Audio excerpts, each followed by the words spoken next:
Така, епизод 2. Как ти приготвя кашкавал, пане? Така, имаме нарязан кашкавала на лентички, колкото един пръст дебел, моя пръст. Някои парчета са по-дебели, защото и пръстите ми са по-дебели. Да не се чудите, че пак си измислям рецепти. Имаме яйца.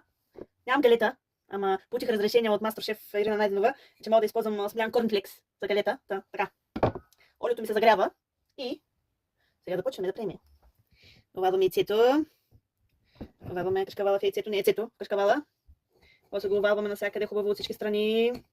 Така, и го оставяме на страни. Еви не виждате, защото аз съм сама. Така, като по-дебело парче. Сега ще запаля яйца. Айде пак корнфлекса. Така, хубаво от всички страни. Така. Да още едно парче. Така, обвалваме хубаво.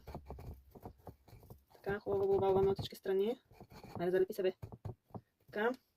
Още едно парче. Така. Така, обаче аз чиниката ми е малка. И малко ми е трудно да овалвам хубаво. Така че на по-малки дози ще ги правя. Хубаво от всички страни. Я да видим дали ми е загрято.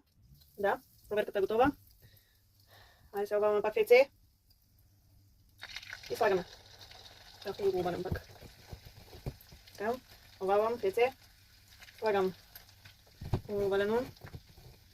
Яйце. Слагам овалено. Яйце. Слагам.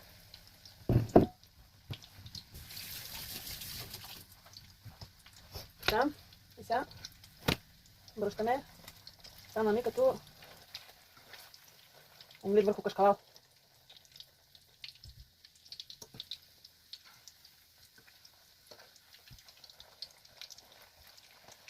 И така, 3 минути 38.